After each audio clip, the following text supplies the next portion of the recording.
And I was really looking forward to this part of the trip because at this point we met up with historic and depressingly abandoned Route 66.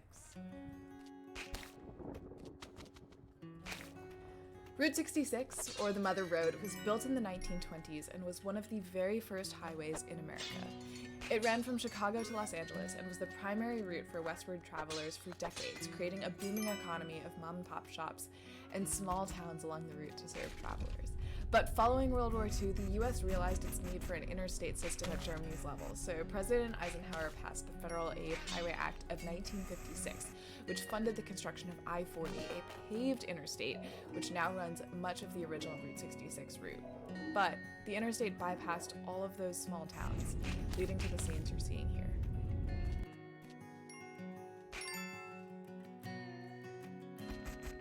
This newspaper says First Lady Hillary Clinton, and it's dated.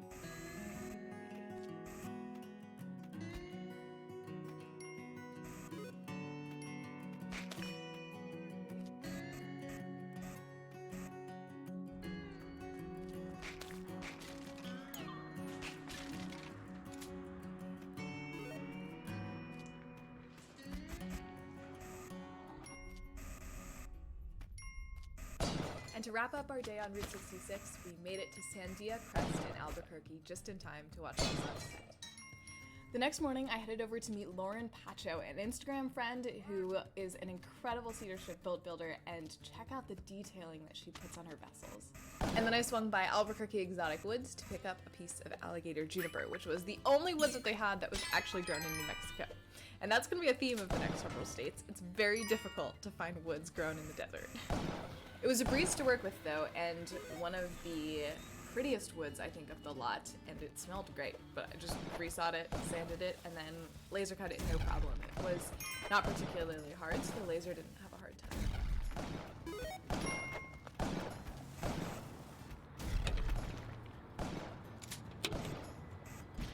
And from Albuquerque, we embarked on the classic American Southwest National Parks road trip, starting with Mesa Verde and Colorado. And not only could I not find any sawmills in the area of Mesa Verde, it was also a Sunday, so I was sort of doubly screwed. But luckily I found this truck full of firewood for sale and picked up a piece of a northern white cedar. Just like Texas, it needed to be cut down and jointed before it was resawed, but other than that, it was smooth sailing, and cedar is such an easy wood to work with.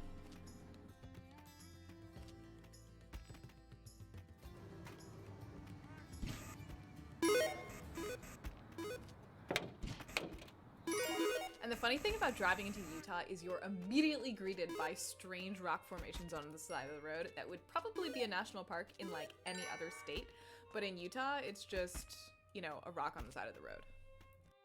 We spent a day hiking around Arches before heading to Escalante National Monument, which is like the most underrated park ever. It was absolutely stunning and looked like alien formations everywhere, and we found this beautiful acoustic canyon.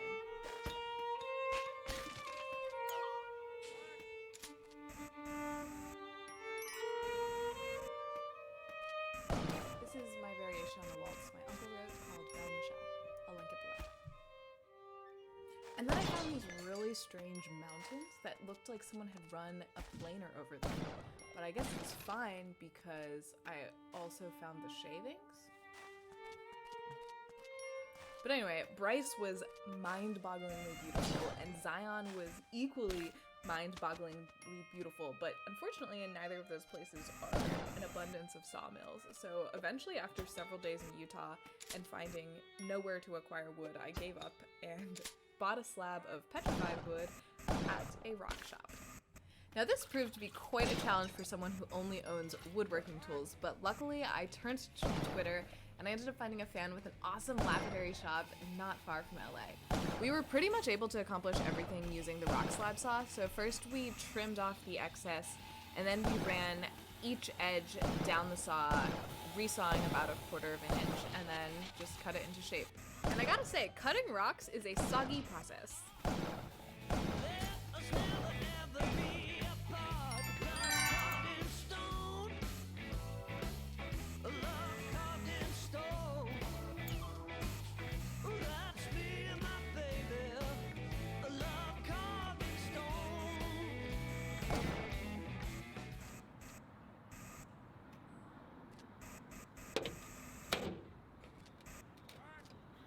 then it was direct to Vegas, which very unfortunately included a 30-mile stretch of Arizona. We only have 27 minutes from the Utah border to the Nevada border.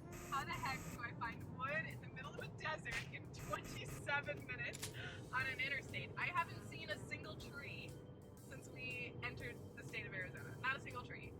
Like, that shrub doesn't count as a tree.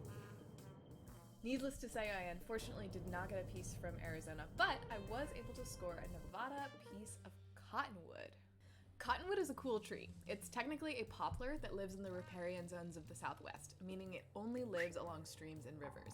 It's a staple stunner of country songs and romanticized road trips for that reason, but it's also a very soft, light, and easy to work with wood with a really pretty grain. I'd never even heard of it as a lumber before, but I was very pleasantly surprised. It was a lot of fun.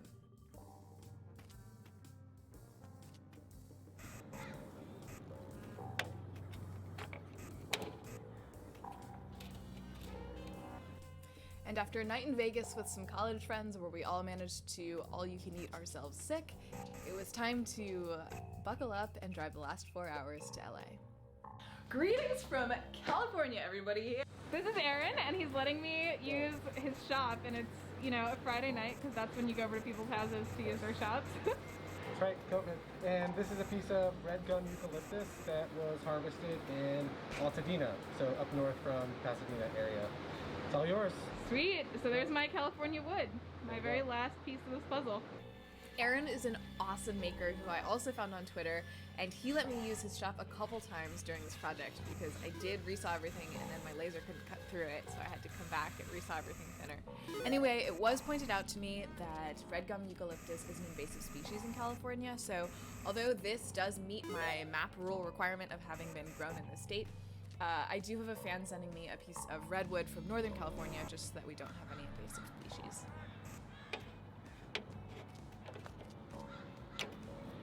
Do you have anything you want to plug? You can find me on Instagram and Twitter, @HagridAaron. @HagridAaron, alright.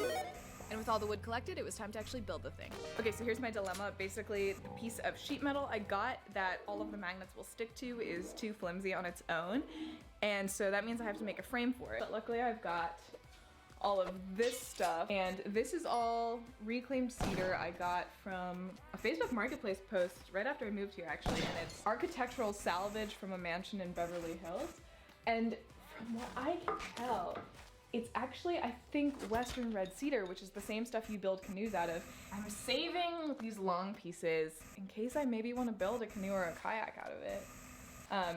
But these shorter pieces I think I'm gonna use for the frame. So I basically just need to plane them down. Problem is, using the planer means acknowledging that I exist and I have neighbors, so. Greetings from sunny California. Not gonna lie, I just bought this planer on Facebook Marketplace like last week, and I don't know how to use it yet, but I don't have time to learn, so I'm just gonna wing it.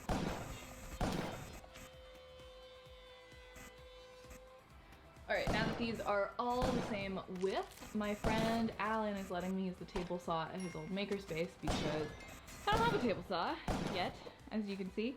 And I need to put a groove in these for the steel to sit in so that it can be a frame. But I suppose while we're here, we'll do a mini shop tour. Here's some tools. Here's the party kayak up there, and some lumber, and a miter saw, and a bandsaw, and a router table, and my laser cutter, and a little workbench area. Yep, that's my whole shop. So my friend Alan was like, come on down to my makerspace. I'm sure we have a table saw. And I get set up with a mobile table saw in the parking lot. Thanks, Alan. It's very janky too. I'm not...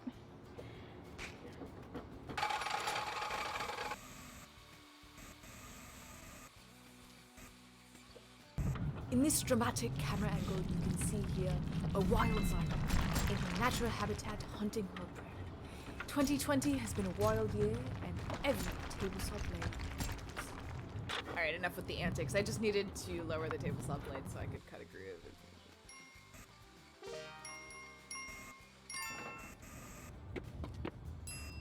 I'm done. You want something?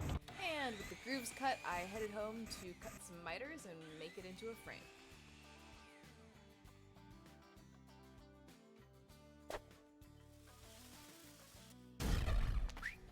The miters are like not great, but they're really not bad considering that I did not even break out any sort of measuring device to do this.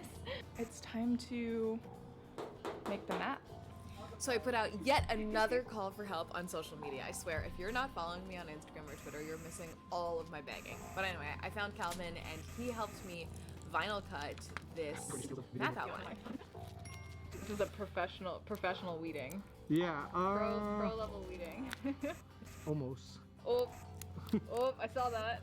We could change that in post. Thanks, man. And then I cut all the states out of a really pretty frosted acrylic, and I'll use those as placeholders for the states I haven't been to yet. And then I used the hinge method to stick down the vinyl and then just peel.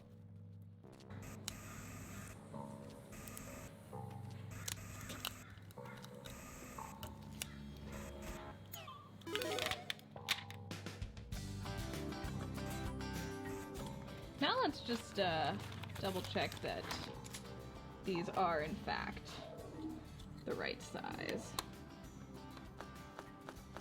Hey, look at that. And off camera, I put beeswax on the framing pieces and then just used a framing nailer to put it all together. And then I went in and hit all of the wooden states with this polyurethane in this fabulous example of why you should not try to use a mirrorless camera at night, because it can't focus. And lastly, I just glued magnets onto the backs of each state. And you may notice that for the acrylic states, I actually did it where the state capital is, just because they're visible anyway, so I may as well use it to my advantage.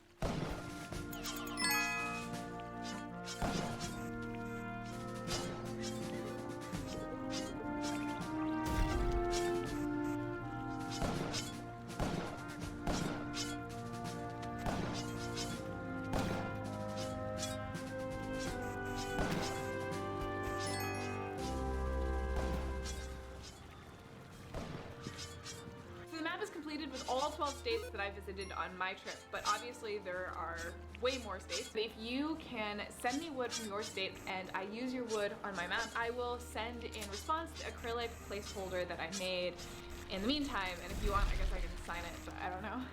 My signature is worth anything. Just let me know, I guess. But regardless, if I get multiples from a state, I respond to every single piece of fan mail that I get. I have a P.O. box and it's down in the description of this video. So yeah, I have fun sending out postcards and stuff. Send me some wood, that would be awesome. Like this video and subscribe and let me know also if you liked this format. I know I fell into a lot of rabbit holes and like channeled my inner Ken Burns for a little while, but I had a lot of fun making it and you guys gave me so much wood, it's absurd. Look at this, The dude at the P.O. box was literally making fun of me. Hey everyone, it's Zyla here, welcome back to my channel, and today we're going to finish that map of the United States that I started a couple of videos ago.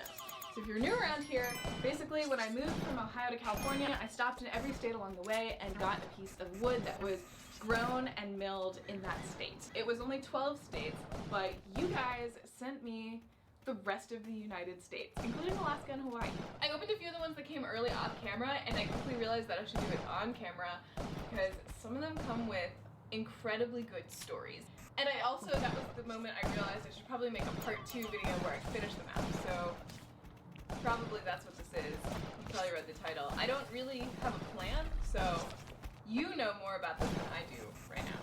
I will say though, I'm incredibly humbled that people took the time out of their day and they took the money and the effort to ship me wood from their state to add to my project. And I don't know, it's a hard feeling to describe, but thank you. Let's open wood, I guess.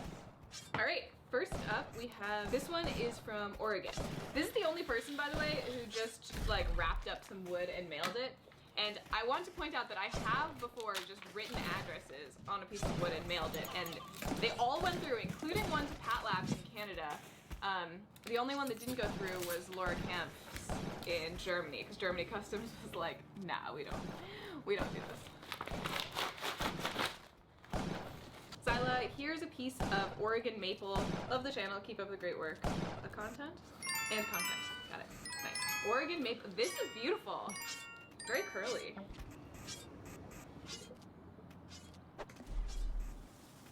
This one is from Missouri, and it's black walnut. So fun fact, there's a PBS show called Make 48, and Jimmy DiResta and I co-hosted season 4 of it. We were gonna co-host season 5, but unfortunately COVID canceled it. But we got to do part of it at a really cool community wood shop in Kansas City called Maker Village, Kansas City, and they sent me some black walnut from their shop that was grown in Missouri. Oh, here's another one from a friend. This is from my friend Becky Stern, who has a YouTube channel as well. And aw, she sent me stickers. Becky Stern stickers. And this is a piece of sugar maple from her family's farm in Connecticut. Thank you, Becky. Okay, this is one of the ones from Michigan. So Damon from Michigan sent this one to me. Michigan, I will say, I can at least use 2 pieces because it's got like 2 distinct sections. I don't know why we haven't given the Upper Minnesota Canada yet, but you know, right now it's still Michigan. Hi Zyla! Recently I went to a nice older lady's, Pam, home to pick up a load of red oak that she wanted to sell. In her dining room there were 2 small child-sized chairs. She explained that a few years ago a giant oak tree had stood in the front yard until it fell onto the house. Her husband paid a company to remove the tree and have it milled into boards. His plan was to make something for his future grandchildren. Pam explained their daughter had recently had her first child, but just prior to this, her husband had passed away before being able to make anything for his grandchildren.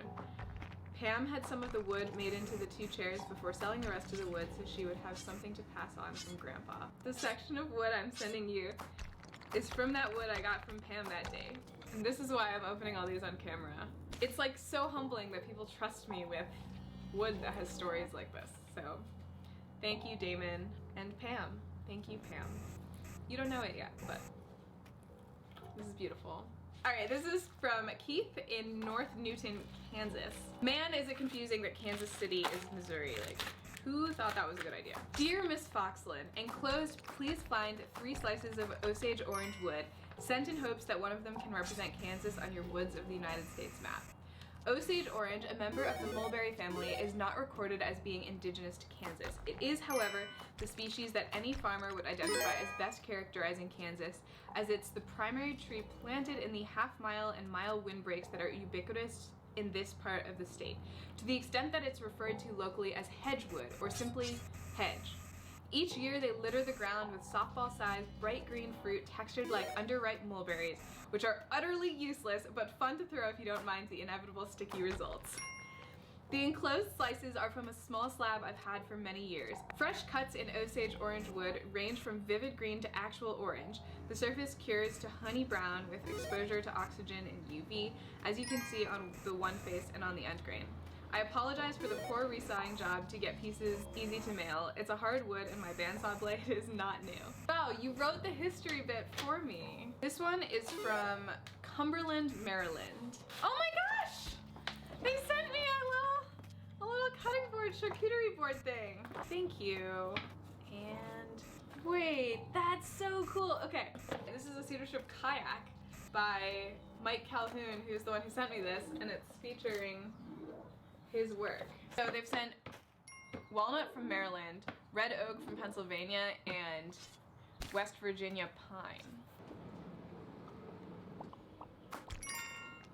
Now for this one, I tapped it and I sniffed it and I looked at it and I decided it definitely wasn't pine, but I wasn't sure what it was, so I talked to some friends and our best guess is apple. This piece right here, it was the one that made me realize I needed to open all these on camera. My name is Sean Johnson and this is a piece of black walnut from Alabama.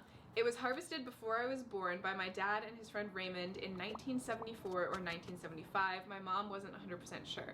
It was cut down on Raymond's land just outside of Selma, Alabama. This piece was made into the mantelpiece for the fireplace in the house that I grew up in. My dad died in 1985 and my mom moved out of that house in 1999. She took it to her new house, but it didn't fit the fireplace in that house, so I received it in 2001 when I bought my first house in Georgia.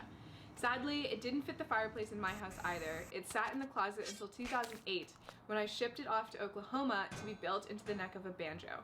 The remainder was sent back and the remaining 55 by 10 slab has been quietly awaiting its next adventure. I hope this can be incorporated into your 50 state build. It's not the state tree, but I think it has a good story to go along with it. 73, Sean. 73 is a sign off in ham radio, by the way. This piece of wood has been in Sean's family for 50 years. Okay, this is absolutely hysterical. Did you know you can just send a box like this? It's just like an entire package of stamps. Zyla, here some black walnut and oak scraps that were sawmilled in Iowa. Just stuff I rescued from a barn. No need to send anything in return, just something from one maker to another. Brett. Me and Spalding Signs both on Facebook. Cool. Thanks, Brett. I'm amused because you guys did see the size of the map and you're sending me this, which is awesome. Now I have wood for future projects. I'm just, you know, amused. This one is from M. Smith in Berkeley, Michigan. Hello, Zyla. Nice idea for the wooden puzzle / map. Enclosed, you will find some apple wood and a chunk of plum wood too for good luck from in and around my neighborhood here in Michigan. I'm a wood turner and always on the lookout for trees, fruit trees in particular, being cut down. I find the grain in fruit trees most appealing. Also enclosed is a wooden apple wood spoon that I made. Thank you, Marty Smith. Aw, thank you, Marty. This one is from Sam Higgins in Marinette, Wisconsin. Whoa, wait. I'm gonna read this letter before I even open it. Hi, Zyla. Greetings from Wisconsin. The native species of wood I picked is black locust. Hopefully you can find a use for it. It might be too dry. I don't know anything about woodworking, but I love your channel. I sent some desert ironwood seeds and some souvenirs. If you get a chance, take a trip out to the Sonoran Desert. It is beautiful. Keep doing what you do. Your biggest Wisconsin fan, Sam. Thank you, Sam. Oh, I'm so excited. I'm supposed to be excited about the wood, but I'm really excited about the maple syrup. Oh, I haven't had real maple syrup in so long. Oh my god, what a care package. It just keeps going. To look up what... That's funny that this note says it might be too dry because this is... It hasn't been dried at all. Thank you so much, Sam, and thank you for the really thoughtful gifts as well. It really... it makes me all warm and fuzzy inside. Wait, and before all you Alaskans and Hawaiians start yelling at me, I did get and make Alaska and Hawaii, but the problem is you guys sent it to me before I decided to make this video, so I didn't get the unboxing, but I still made the states. So I got some more mail, and I'm gonna open it. Oh, this one is from Richford, Vermont. Hi Zyla, here's some wood from Vermont that you can add to your map. It's butternut wood. The things you can do on your channel are really cool and creative. I especially liked the first canoe video. Anyway, I hope this helps on your map, Silas. Thank you, Silas. I love butternut, actually. For those of you who don't know, butternut is considered like the white walnut. This one is from Montana. Helena, Montana. Hello, Zyla Foxland. My name is Devin. I have enclosed some local wood for your state map. Ambrose maple. This piece comes from a maple that was harvested during another fire prevention job. Hope you can enjoy and use some of these, Devin. Awesome. All right, here's a box from New York. Hi Zyla, I saw your posts about your map of wood and your Instagram story about the American chestnut, and I wanted to send you something similar. These are pieces of white ash from New York, more specifically Western New York, between Niagara Falls and Buffalo. Look at that ash. The wood comes from a tree that had fell on the property sometime before we moved here about 5 years ago. After pulling it out and cutting it up, it was super clear from the track marks it had been killed by the emerald ash borer that has been wiping out ash around here. Fortunately, most of the wood from this tree was super clear of defects and track marks and completely usable. These are some of the last pieces I got from that tree, and I know you'll put them to good use. Even though it has been air dried for years, I still... Thank you.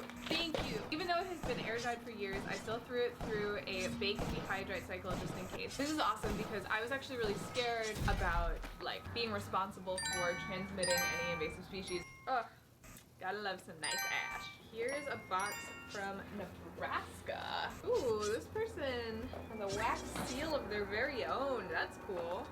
Nebraska. Oh. Alright, no note. The note was actually an Instagram message, and it was Elm. Air Rocket Works. My next video is a rocket video. I'm very confused if this is like something I ordered. Interesting. It's wet. Hi Zyla, here's a piece of New Hampshire paper birch cut down last fall, the official state tree of New Hampshire. It was a small tree and was outside, so it's still a bit wet. I resawed it and then milled it flat and parallel on my Bridgeport. Wow, that is extra. I love it. It was the easiest and safest way for a small piece like this. Hopefully it will work for what you need to do. By the scale of the map, I'm guessing New Hampshire will only be an inch or so in height. Very, very cool. This one is coming from Everett, Washington. Hi Zyla, this is a piece of a clear vertical grain Douglas fir from Washington. If there's a tree that epitomizes Western Washington, this is it. It grows everywhere and makes good lumber for construction and other things. It is not a true fir, but it is in its own genus with a few relatives. It is, wow, very beautiful and clear grain. Look at this, like perfect grain. It looks like it's printed. Last one for today. Tidewater Red Cypress from Gulf Coast, Florida, which is between Tampa and Panama City. Cool. No name on who it's from and no return address. So I guess I can't send you something back. I'm sorry. Okay, just remembered I have one more. Okay, missed the unboxing because I forgot that I had copyrighted music playing in the background. So here's take two. This is a piece of curly maple. My friends at Narwhal Labs sent it to me, and Narwhal Labs is Total Boat's makerspace in Rhode Island. So can we talk about how Total Boat, I was complaining on Instagram that Rhode Island is too small for my magnets. So they ordered me McMaster boats, like teeny tiny microscopic magnets. Look at them, they're so cute! Ah! Oh god, it's so little. Oh, look at that. Look at that, custom teeny tiny magnet. I forgot to get footage while I was there, but I did pick up this piece of exotic desert ironwood from a hardwood dealer here in Los Angeles. This one is from North Carolina. Jesus. All these DIY boxes are very hard to open. What have we here? Hickory! I don't think I have hickory left. Enclosed is a piece of North Carolina hickory left over from one of my projects. I hope you can use it on your USA map project. Good luck in your project. Awesome. Awesome, awesome, awesome. And now we're doing South Carolina. I like it when things line up like that. I will say these flat rate boxes are really great for mailing wood around because like you don't get, oh boy. Like you don't get, oh boy. This is an open outside project. Be right back. Okay. I'm back. Here's what seems to be a peppermill in here. Ooh, that's pretty. Here is all of the pecan from South Carolina. What's very exciting is these are resawn for me. This one is from Virginia. Eastern Red Cedar. Hey! Eastern Red Cedar is beautiful. Zyla, here is some Eastern Red Cedar that came from my grandfather's farm. He cut and milled it over 60 years ago. I would be greatly honored if you'd use it in your map to represent the state of Virginia. I've been a maker/crafter for over 30 years. I admire all that you have done to show that women deserve a place in the maker community. I hope my daughter grows up to be like you. Sincerely, Jay. Aww. Of course I'll use your cedar in my map. I just picked up another North Carolina from the post office. Hope everything is going great out west. The girls and I wanted to send a few pieces to you. The large one is Heart Poplar from our mantle, all raised, harvested, and cut here in North Carolina in McKinters. Aww. I wonder how old the girls are. Okay, let's open a few more packages. This one is actually from my friend Stu at Yellow Mug Ink. Ooh, the shiny sticker as well as the matte sticker. Oh, this is gorgeous. That end grain is gorgeous. This one is from Mississippi. Dear Zyla, the Pascagoula River is the last virgin river in the continental United States and is an important location for both ecotourism and ecological studies by NOAA and other organizations. Turtles are an important indicator. Pascagoula itself has been home to the shipbuilding industry since 1772, with cypress logs floated down the river to supply the shipyard. Today, these sunken cypress logs are important to the ecosystem and it's illegal to dredge or dive for them. Legally harvested logs must be on the bank and are typically found after large storms. Please find some enclosed, legally harvested sinker cypress from the Pascagoula River in Mississippi. That's awesome. One is from Indiana. This person has their own tape. That's pretty cool.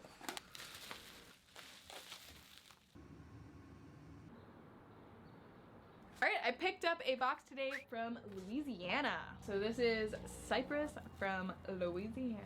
Dave's Sawdust Emporium, where flying objects are likely and trespassers may be eaten. This one is from Minnesota. Oh my gosh. It's gift wrapped. That's the cutest. This one's best packaging for sure. It's so cute.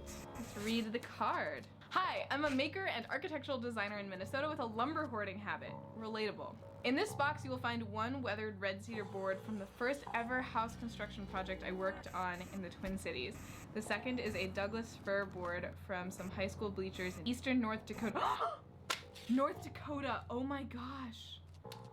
You guys have no idea. North Dakota is the state I have gotten no bites from. Like, not a single person has even messaged me saying they live in North Dakota. I can confirm they have both been in use for over 100 years apiece in their respective state. That's awesome and so exciting. The box is from Florida. I hope it's another state because I already have Florida like done. Holy moly. This is the most organized of any of the woods I have received. They all have Latin names. There's so much wood in here. The other sample from Georgia is longleaf pine from a beam out of a barn built in the late 1800s on my grandfather's farm. The barn collapsed in 2019 and we have been slowly working to take it down and salvaging as much usable wood as possible. That particular piece of wood is at least 130 years old. You won't find any lumber like that on the East Coast these days. Andy Reid. Hi, my name's Tori, and here's the story of this Japanese flowering cherry. I work at a theater in New Jersey. For about 20 years, a large row of Japanese flowering cherry trees formed the barrier between the side of the scene shop and the parking lot. One day we were working in the shop with the roll door open. It happened to be a nice day out and we wanted some fresh air when we heard chainsaws. As our painter was sobbing about all of the trees being chopped down, her boyfriend, who was the TD at the time, ran out and dragged one of the tree trunks in the shop. I suppose he was trying to make her feel better by saving part of it for her. That trunk then sat in the shop for about a year before I took it home. I took a chunk of it and turned it into a bowl for her so that she'd have something out of it useful to remember by. The rest of the trunk has sat in my basement since. Hope it all works out, Tori. South Dakota. This is green ash from a tree that blew down in 2017. I hope you can get a South Dakota plank from it. My neighbor Steve, who's been letting me resaw everything on his bandsaw, is actually out of town right now. And this video is due tomorrow, so I'm gonna pull some shenanigans that none of you guys should ever do. Like, don't do this. It's from my dad's farm in Lyman Co, South Dakota. Love your projects, Wyatt. This one is from Laura Fulton. Actually, I know what state this is from because I know Laura. These are Jersey Red Oaks from New Jersey. Welcome to Maine. I saw your emergency request for Maine wood, so I took a day trip up from Boston. Wasn't sure what you already had, so included birch, red oak, and northern white pine. Hope they help finish the map. Shipped from Wells, Maine. Oh my god. Cass, you drove to Maine and then you shipped this day up from Maine. Amazing. Okay, and this one is from my friend Scott, and it's redwood to replace California. So I'll just resaw that, and I think it's reclaimed urban lumber, which I really love. I love reclaimed wood. And one of my favorite things about now living in California is that at the end of a very long workday in the shop, I can sit outside and enjoy a drink with some friends. Which is perfect because this video is brought to you by House. House makes aperitifs from all natural ingredients in a wide variety of flavors, so there's genuinely something for everyone. I'm a whiskey lover, so my favorite drink is to take a splash of whiskey and mix that with some spiced cherry. Alan, do you want one too? Yes, please. And that's House's take on the Manhattan. Oh, thank you. Cheers! That's a good way to end the day. And one of the biggest perks is now that we're not in college anymore, the goal isn't really to just get drunk, it's to socially drink with our friends. But some of us are cursed with Asian genes, which means that we can't actually drink all that much alcohol. This is perfect because it's less alcoholic, and so you don't wake up with a hangover, nor do you embarrass yourself. Not that I ever would. Here's another Asian person enjoying some House. How did I get roped into this integration? Use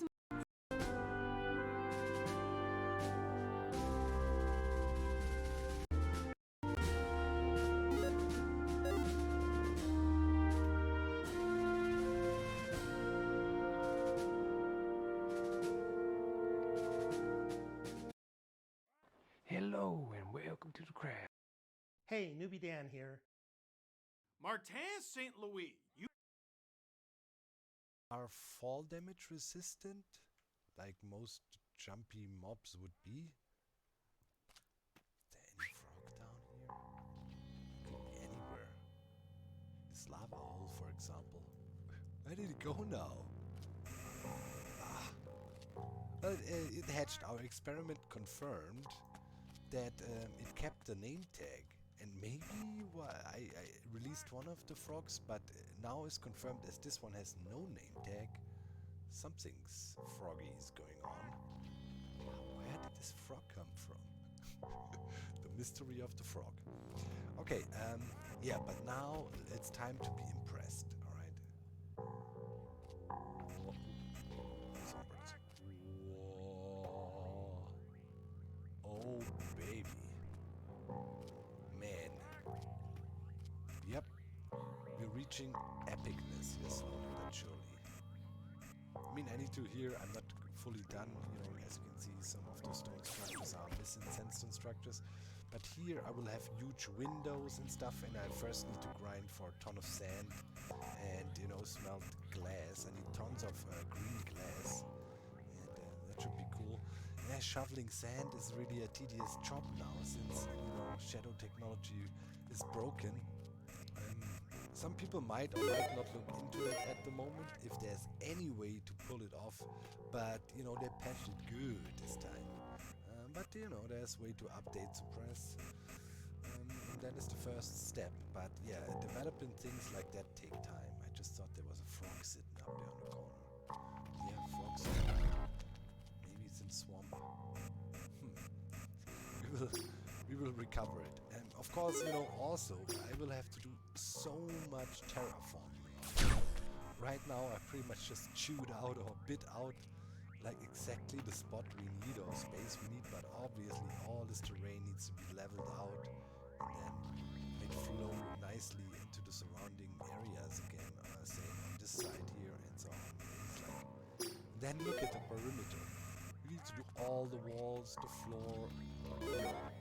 We have more than enough things to do. But yeah, here with the roof, I wanted to have some thickness in the roof. It was a great idea by Jeromus then how it was implemented. Really cool. You know, when you walk inside and look up, the ceiling really looks impressive and massive. You'll have glass windows in between there, right? And yeah, here we will also have some plantations again, as we do in the other terrace-like structures, and of course here as well, but also some more windows back here to let us a lot of sun in. I mean, this looks very intricate right now. Yeah, we're getting there. In my creative world, we're a little bit ahead already in planning, but yeah, almost caught up now, so it's time, you know, we put more time into further designing this here. But yeah, I think this will look really cool. Obviously, lots of detailing needs to be done. Right now, there's huge sandstone walls, right, all around you. It's a bit boring, so to speak. But yeah, that will all change over time. Some great plans for this place. But yeah, really happy. Build-heavy episode, indeed. Last one too. I gotta be careful, man. Like, sometimes, you know, I think maybe not everybody realizes how much work actually goes into these builds. Like, the other day I was thinking, man, like, we spent hours, like, I don't know, 20 or something more hours designing this thing in the creative world. Because, you know, it's not about building it, it's coming up with an idea. Same with Hall of Goats, and then you go on these insane resource grinds. Like, takes hours to get the resources, and then hours and hours of building, and then, you know, it's this quick 20-second time lapse in a video. But it's hard, you know, these days as a YouTube Minecraft content creator, and, you know, with the level we reach by now here on Hermitcraft, with the quality of stuff we put out, to really convey this, because, you know, if you really show the resource grind, I mean, people will say, what the crappy episode. You know, I mean, come on, you didn't do any progress. So, you know, it's always this balance. Live streams are good to do the resource grind on the side, kind of a little bit, I feel. But yeah, for me, you know, I have to throw in the resource grind kind of in between when I have time with little one and family and so on. Still, of course, I'll try to be as good as a father as I can, right, and spend as much time as possible. So I cannot really live stream at the moment, unfortunately. When outside ruckus is going on, I can hear little doggy mom playing and laughing and giggling. And yeah, I'd say for me, it's also time to join them now and hang out a little bit. It's been a long day. I've been spending 12 hours today just playing Minecraft, editing in between and all the stuff you do to make these episodes a reality. And I hope you enjoyed this one. We did some crazy building. Maybe it's time to go back to some more technical exploiting. But yeah, we said not so many distractions anymore. As of now, things are pretty calm and quiet here. Although when I was briefly browsing YouTube's before, I saw a video titled by Impulse that is called I Started a Resistance. So yeah, we might see the mighty Hermit Kingdom here of Ren crumbling, and we will see. We will see. I know some people are loyal to the king. We stay neutral. See, our flag kind of expresses that. It is the white flag, so we are not, you know, attacking anybody. But we have a freaking goat on there. That means if you come too close, you know, taste these horns. Well, you know, we generally have a peaceful message. We just say, whomever wants to escape the monarchy, or whoever seeks refuge here on the Hermitcraft server is welcome. Is welcome. They can live in the perimeter with all the tomatoes and king, you know,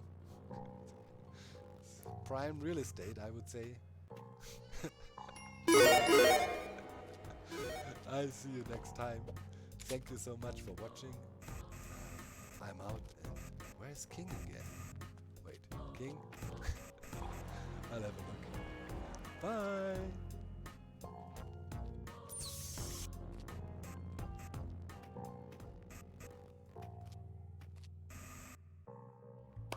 A couple months ago, I had an idea to set up a table on the streets of Toronto and offer free 3D printed repairs.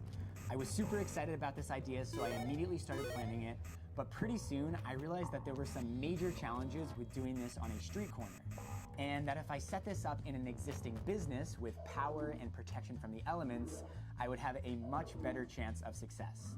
So I did that twice at the Maker Bean Cafe. Those events went great. There are 2 videos about them on my channel, and it was amazing. But I was still hungry for the original idea. And then someone reached out that changed everything.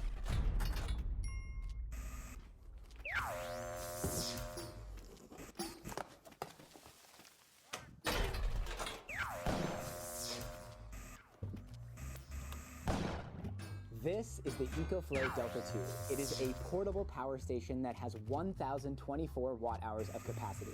That should be plenty of power to run my 3D printer, laptop, and any other accessories I want to add onto this off-grid 3D printing station. One of the really cool things about working with EcoFlow is that Van Neistat, when he did his repair station, also worked with EcoFlow, and he was my inspiration for this project. First step, let's make a table.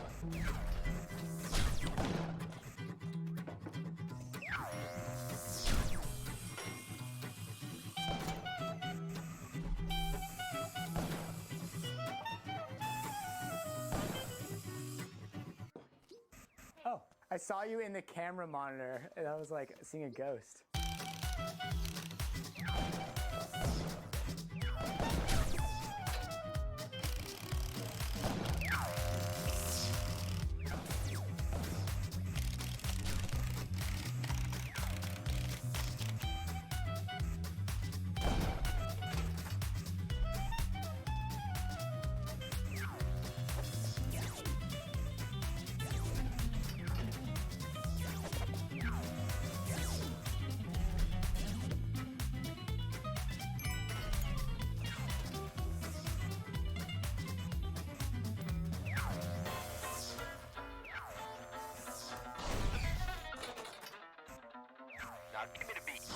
So my dream is to take this thing off-road, and maybe use it to offer repairs in a public park.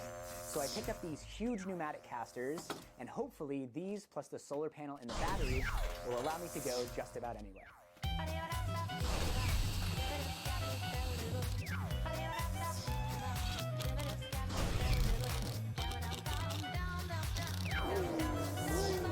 All right, here we go, moment of truth.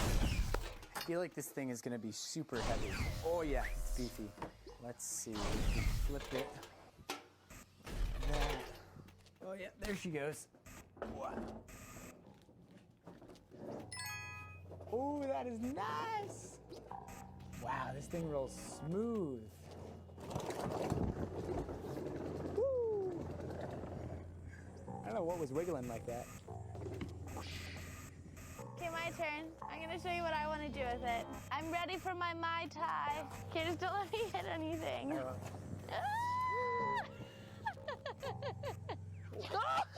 You're right, you're good.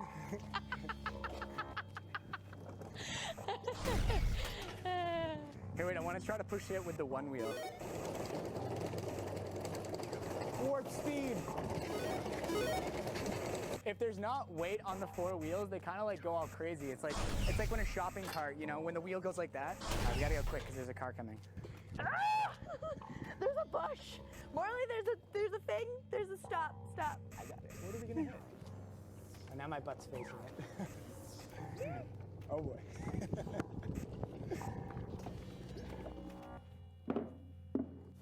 To protect the printer from the elements, I'm gonna build an IKEA lac enclosure. This open source design uses 2 IKEA lac side tables. I got both of these for 15 bucks on Facebook Marketplace, some 3D printed parts, and plexiglass to make a simple, easy to build enclosure. I downloaded the files from printables.com and I will link that in the description. I printed the pieces from PETG, and now we're ready to build.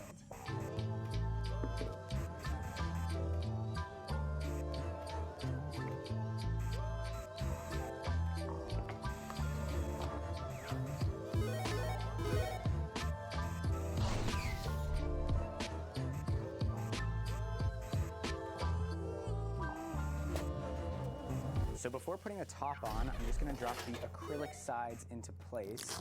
This is some 3mm acrylic that I cut to size. So that should just drop in like this to the little pieces in the corner. Beautiful. Now I can put the top pieces on, slot into the acrylic, and then the piece for the back corner. This piece has a cord slot, which I'm gonna use to run a power bar. So this is actually the bottom, so this cord doesn't have to be super long. I think that's okay. And now we can sandwich it in place with the top. This is such a good design. Shout out to the people who made this happen. Beautiful. Now we can flip it right side up. And the power bar lies on the bottom. So these pieces will form the doors. They just slide into the 3D printed hinges here. And to make sure they're nice and secure, I'm gonna epoxy them into place. I feel like the ideal container for mixing epoxy would be one of those cone water cups. That way it all falls to the bottom. Because whenever you mix it in one of these paper cups or on some masking tape, it always spreads out. Then you would need like one of those cone stands like at an ice cream shop to keep it in place. I think this would be this isn't even an invention. This is just using those cups for something else. All right, so put just a bit of epoxy into the 3D printed hinge here on the top one as well. Now I'll take my acrylic, make sure that the two hinges are lined up, and push it into place. I'm gonna put a little shim in the front just to make sure it doesn't sag as it cures. Now we should maintain that gap. All right, now to make the closure, there are these end pieces that go on, and these are a really tight fit and aren't really gonna be bearing any weight. So I don't think we actually need epoxy over here. We can just stick with the pressure fit. And these little pieces on the end will hold magnets for a magnetic closure. This. And if these end up slipping off, we can always epoxy them in place later on. To make the closure, we have to attach some magnets into these cavities and drop a magnet in.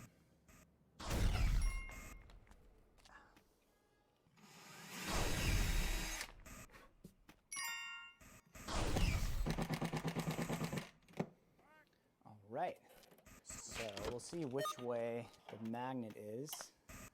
So we need to embed it in here like that. And again, because it was such a tight fit, I don't know if we actually need any epoxy. So I'm gonna see if I pressure fit this, if that will be sufficient. Come on, fingers. Oh, there we go. Yeah, that magnet is not going anywhere. Since the doors hang a little low, I added some spacers here so that these line up. So check the magnet polarity. Press it into the hole. There we go. Beautiful. That works so well. Woo! Now I can put the handles on, and I don't have screws that are quite tiny enough, so I'm just gonna epoxy them in place, and I think it should be fine.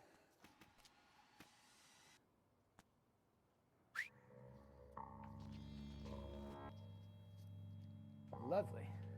We're gonna use this leg to make a spool holder, and just because we can, I'm gonna use the EcoFlow to power the table saw. So here's the cord running from the table saw into the EcoFlow so you know it's not fake.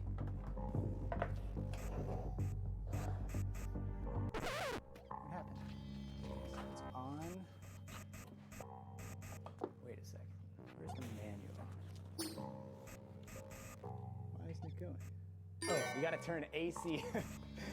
There's a switch to turn the AC power on and off. Whoops. All right, now we got power out. Plugging in. Now a moment of truth. Here we go. Let's go.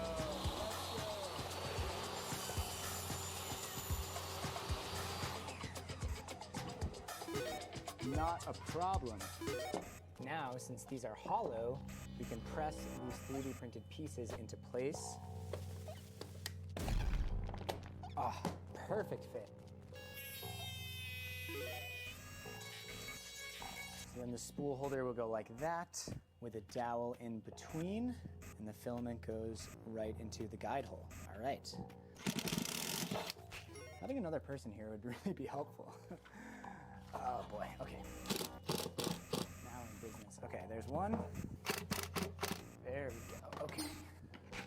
Lovely. I think right here will be the perfect spot for the EcoFlow, so next step is to build a shelf for it so it's held securely in place. And yes, I'm still using the EcoFlow to power the table saw.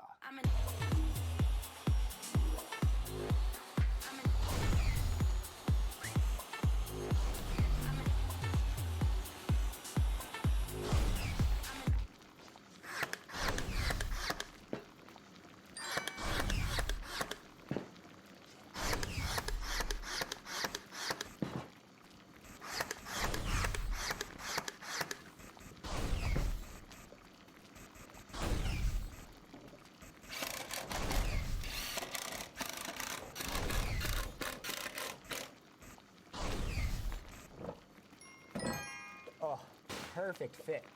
It's got this nice rubberized bottom, so I think it's pretty secure in there, but if it's moving around too much while the thing is rolling, I can always add some bungee cords on either side. That's great.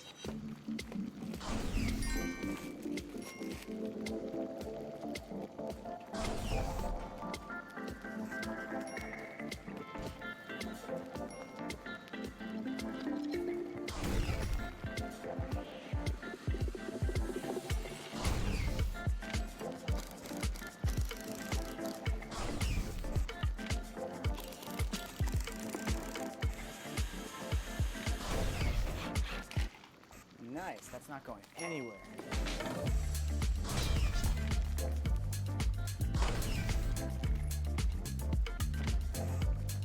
So before testing out the off-grid 3D printing station, I wanted to charge up the EcoFlow and check out how fast this thing is charging. 47 minutes to get to 100% off of just a standard 120 volt outlet. This thing is zooming.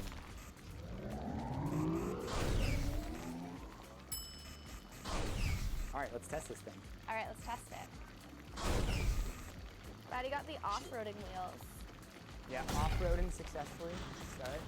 Ooh, okay. I'm gonna have to do a little spin around. Get a nice bum shot. And just remember that you're mic'd up. I'm 100% aware. You got some drifting going on. I wonder if it's easier if I pull it. That's pretty good. This thing needs like lights on it to show when it's stopping, when it's going left and right. All right, everything's looking good so far. Nothing is shifting. Curb. I feel like having only 2 of the wheels be spinny casters would have been easier. It would have been easier to control.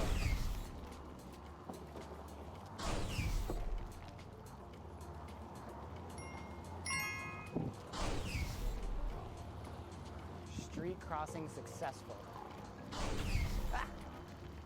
The sidewalk is a little tilted here, so it's trying to go off into the road, but I won't let it. All right, I think we're in the clear. The hardest part is behind us. She keeps wanting to go that way. I think it's tilted towards the road for drainage. Marley, can you look at me? Nice. I should have put some handles on the sides as well. Like a glove. Uh-oh. All right, we got it. It's all good. Okay. It's just like a really big shopping cart. It's like an art to steering this thing. Morley, asking for myself, do we need to go this quickly? I was just really feeling it. Okay. All right, the hater said it was gonna tip over when we hit grass, so it's time to prove them wrong. All right, moment of truth. All right, we are officially off-roading. A little bit more to your left. Stop. A little bit more to your right. Oh my God. Stop. A little bit to your left. You're definitely messing with me. I'm locking it in place. Okay. All right, let's set this thing up. Bungee cords were definitely a clutch purchase.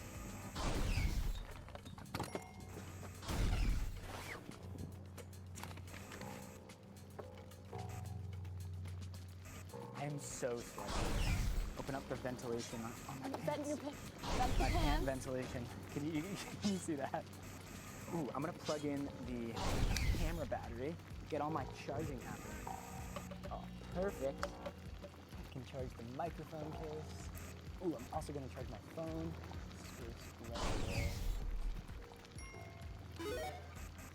I'm so happy I went with a tabletop this big. Like, there's so much more room than when we did it at the Maker Bean. Like, full 3D printer over here, got a cutting mat, computer. Oh, you know what I need?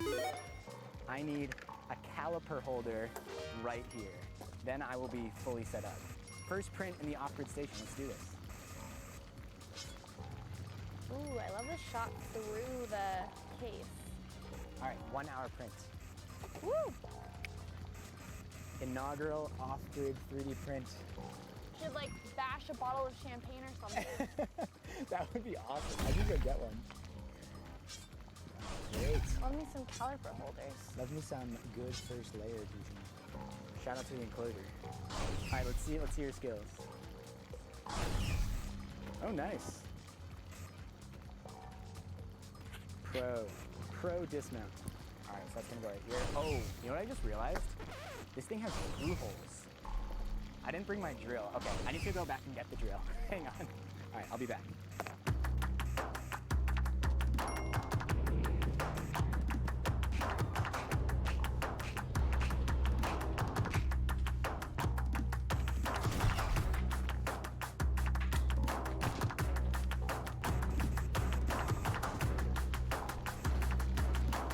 Hello. That was very fast. Oh, I wanted to keep your helmet on.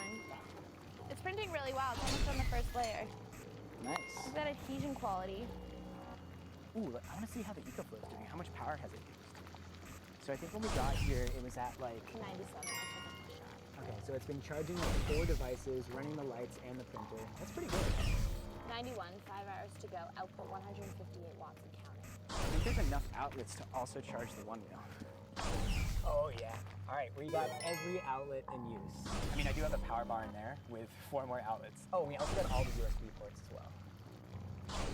This is a pretty pleasant setting to 3D print some stuff. Yeah, this is lovely. Still waiting for my Mai Tai. All right, the print is at like 60%, 65%. And the EcoFlow, with like 10 things plugged into it, is still at 75% battery. We got the one wheel, laptop, the lights, 2 phones, my DJI mic. No, just one phone. Oh, just one phone? Don't over. Sorry, I'm not going to overstate the benefits. Oh, my camera battery is plugged in as well. This thing is crushing it. Forgot about the train.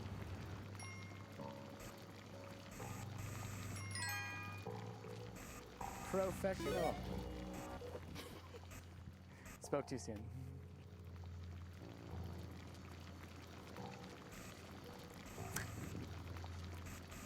Support material out. It's coming out so smooth. I know, I got my support material settings figured out. Look at that. There it is. There we go. First off-grid 3D print, a success. All right, first test of the off-grid 3D printing station, a success. I'm gonna swivel around because this is a lot easier to go from the front. Everything pretty much went perfectly. Oh my gosh, going down this hill is a little challenging. Need to like go from the front, there we go. Gonna guide it from here. In 4 days, I'm gonna set up in a local park and offer free 3D printed repairs. That will be the next video, and hopefully we'll be doing it with a solar panel. So we should have plenty of power to go the whole day. If you have ever complained that you have nothing to photograph, then the Wake system is what you need.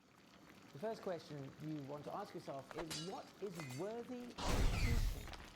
Now this can be a tricky thing because you get told from very early on that there are things that are worth shooting and there are things that are not worth shooting. And it's time to challenge those assumptions, to break down those mental fences that are holding us back. And the easiest way to do this is using the alphabet exercise. This is where you take your camera and you go and you photograph letters that are found in nature. Not actual letters, but shapes and forms.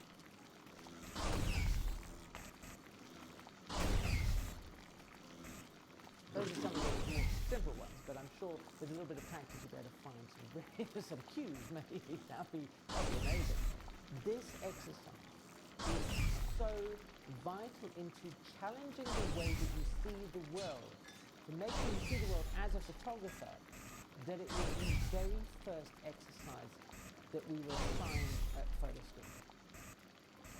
Do it and see how it opens up a possibility that makes you see ordinary objects in a completely different way.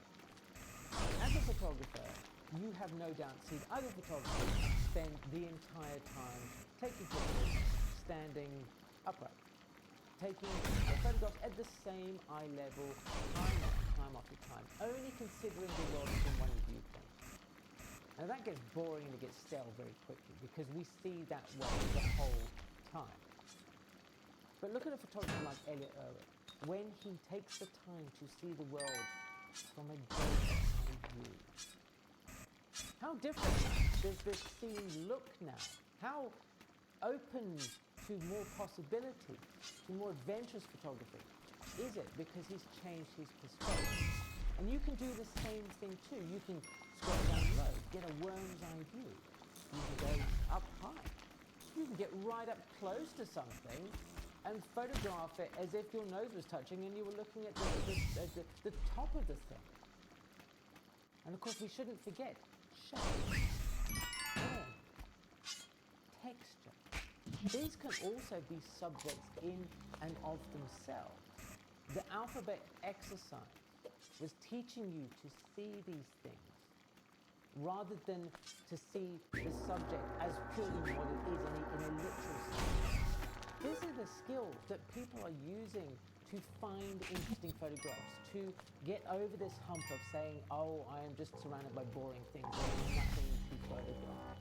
The second element that you want to focus on is awareness. How many of us have sat in an aeroplane, flying on one of those dreary long distance, with nothing to do? You don't think of that as a place that there could be a photograph, so we switch off. But William Eggleston, the very divisive William Eggleston, he did he took the time to notice, to be aware of what's going around him. And he took this very lovely, I think this is a lovely photograph of something that most of us probably would just dismiss. So you can start increasing your awareness by actually paying attention to the familiar. We are surrounded by things daily that are bombarding us. So we filter out a lot of it. We just dismiss it. We do notice unusual things because they are unusual, but most of the things, they just pass us by without any comment. Think about how many times you may have driven home and not really paid attention to anything because you see it all the time. But what happens when you start actually paying attention to the familiar, to looking at its opportunities, like you did with the alphabet exercise, then all of a sudden it becomes a source of things that you can photograph. I love taking photographs of shapes and textures and form in random everyday places. The opportunities for photographs abound. How dull can a car park be? But to me, it's like, wow, it's a source of excitement. I don't know what that says about me and my photography, but how many people would stand in a car park saying this is beautiful? So be aware of what is around you.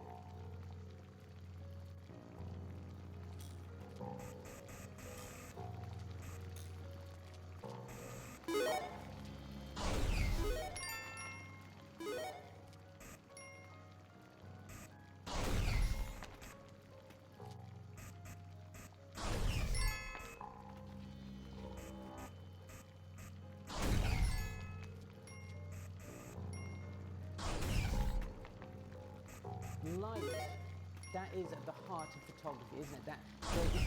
Light is so important for photographers, but we tend to think of it simply as a way of illuminating the sun. That it's there to allow us to see what is we're photographing and to make it look pretty. But what happens when you think about light itself as a subject? And of course, with light comes shadow. So many amazing photographs have been comprised simply from light and shadow. That is the beauty of the image. Observation goes hand in hand with awareness. Street photographers especially are very good at observation. That they are looking at what's going on around them, about how things change. Now you can employ this not necessarily as a street photographer, but as a photographer who is interested in photographing anything. Think about things that you are familiar with and how they change with the seasons, how they change with the time of day, the light. It is often a case that you may see something and you go, well, it's not quite what I want to photograph right now, but it has potential if the light was different, if the weather was different, if the season were different, the time of day were different. So as you learn to observe the things that are around you, the things within your own house, how the light plays across a room at different times of day, then you are tapping in once again to this idea of finding photographs where other people might say, hey, there was nothing to photograph here because it's boring and I need to go somewhere exciting. I need to go somewhere Instagram. So the next time that you are out having a coffee, having an ice cream, just doing something, whiling away the time, take a moment to observe what's going on, to be aware of what is around you. If you have a camera with you, take some pictures just randomly. Don't worry about it too much. And we'll talk about why that's important in a second. Just be in the moment. Start tuning in to the idea of what is around you, what's happening, what could happen. And then you are starting to see the world again as a photographer rather than just a passive observer. So when you're doing all of this, it is crucial that you don't overthink it. Don't overthink what is, don't worry about what the photograph's going to look like. If something interests you, just take a picture. Be reactive. Just be instinctual. Get over this this thing that tells you that this is not a proper thing to photograph. Just photograph it and see what happens. Come back to the images later on. Go through them and see, okay, well, that didn't work, that didn't work, that didn't work. Ah, but there's something in there. That might work. That might be worth considering later on. And the more that you do this, the more that you photograph instinctually, the more that you look beyond things as subjects, as themselves, you know, in a literal sense, that you look for shape and form and texture, that you expand and dig into the essence of the image, the essence of the thing that is in front of you. Then you're going to find that there are things to photograph no matter where you are, no matter how boring your environment you think it is. I guarantee you that there are things worth photographing.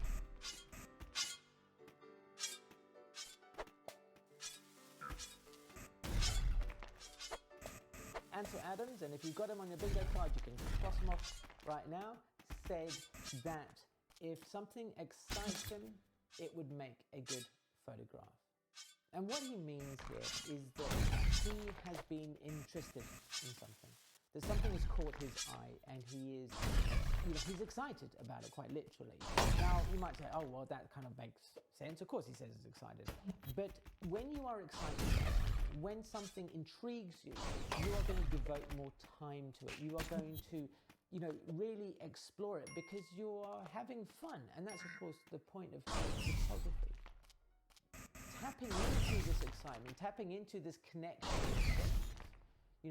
on a more visceral level, then you are going to start creating interesting photographs because it's something that excites you. There may be a hobby that you have beyond photography that you are interested in. You may like gardening. You may love the shape of tomatoes. You may love the colour.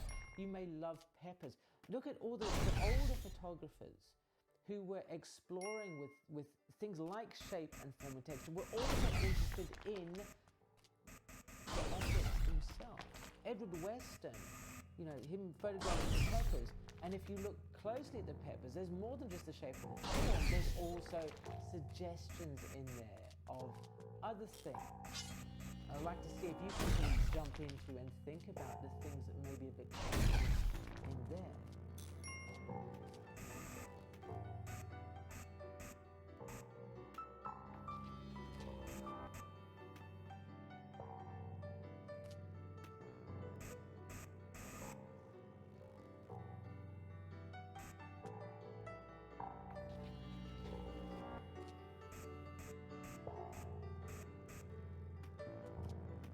Now, the astute amongst you may have noticed that E is missing.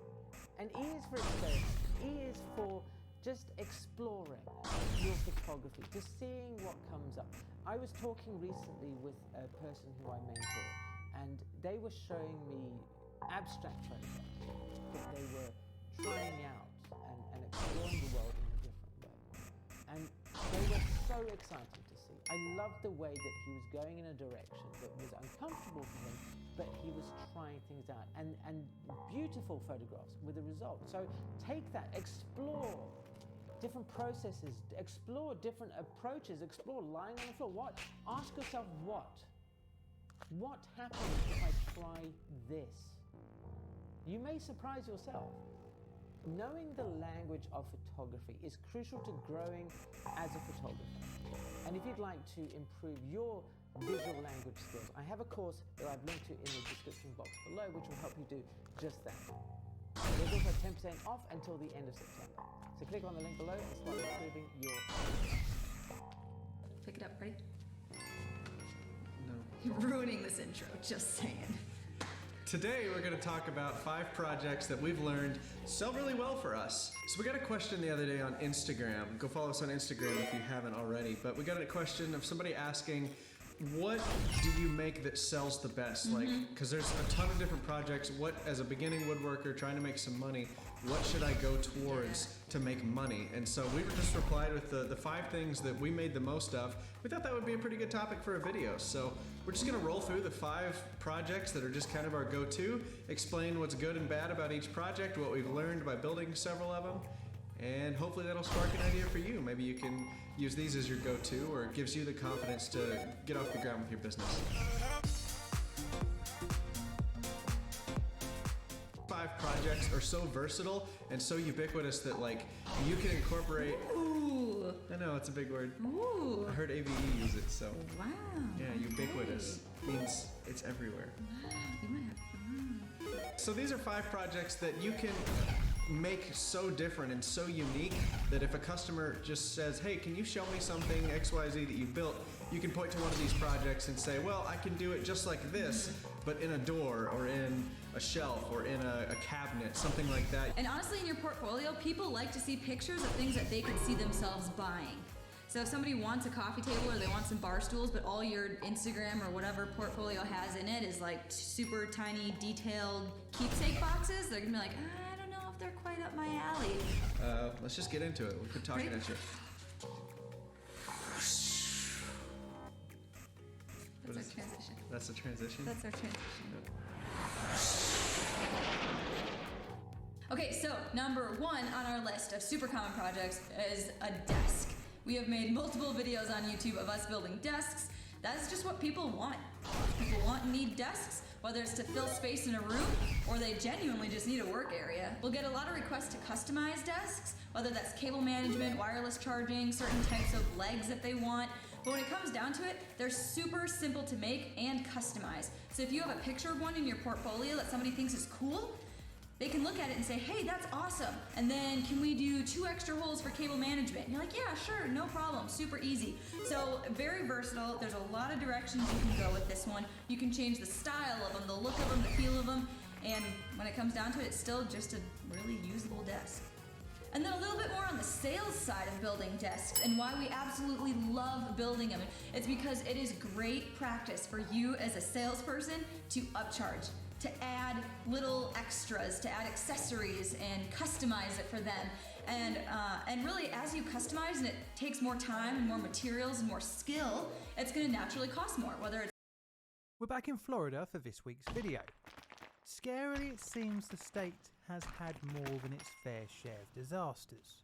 It is the 20th of April 1987 and a new 4-lane bridge across the Tampa Bay is being opened to the public. It is a welcome relief for commuters. It represents a doubling of capacity for traffic, but this is only reinstating a previously achieved throughput. For the last 7 years, motorists have been squeezing along the 2-lane bridge. Originally built in 1954, it has become a bit of a bottleneck. But a new bridge wasn't the original plan. Up until 1980, the crossing actually had 4 lanes, but a series of events would result in a partial collapse of a vital bridge in the region. The bridge is called the Sunshine Skyway, but a day in May 1980 would prove to be not very sunny. My name is John, and today we're looking at the Sunshine Skyway collision and collapse.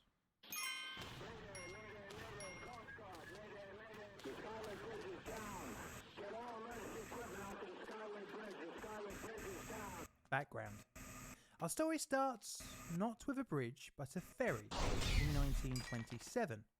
The Beeline Ferry Company started operations transporting vehicles and passengers across the Tampa Bay. It ran between Bay Vista Park in St. Petersburg and Piney Point. A number of bridges were proposed for the area, but a few worldwide events got in the way, most notably the Great Depression and World War II.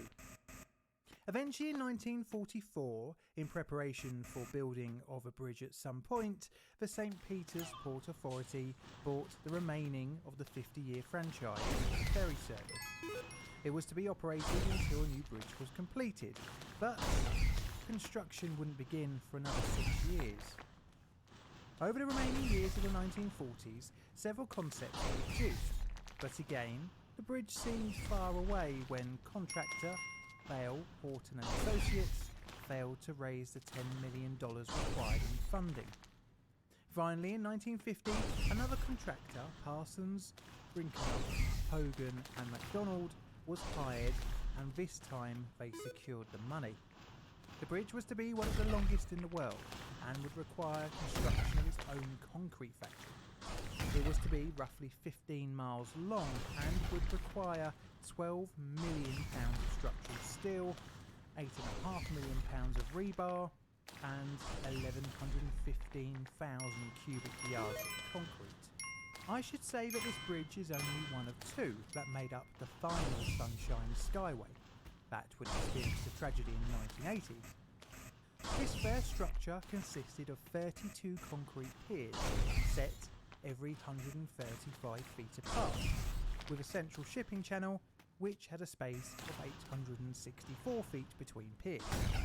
On the piers sat post-tension concrete girder trestles with a steel cantilever and central suspended section. The roadway was 2 lanes and had a maximum speed of 45 miles per hour and was also unlit. The bridge was built between the 19th of October 1950 and the 9th of September 1954. On his opening day, some 15,000 cars would cross the bridge in just a 12-hour span. Eventually, the 2 lanes would become a bit of a bottleneck, and a new addition to the crossing had to be planned. The new bridge would essentially be a carbon copy of the already established crossing, keeping the vital shipping channel and cantilever truss design. In 1966, the construction permit was issued. However, initial works were delayed when it was discovered that Pier 1S had developed cracks, needing immediate remediation work. But eventually in 1971 the bridge was complete, and this gave a total 4-lane capacity, 2 going north and 2 going south. The original bridge was to be used for the northbound traffic, and thus the crossing was complete. On average, roughly 12,000 vehicles would make their crossing per day in each direction, and this generated some considerable income for the state.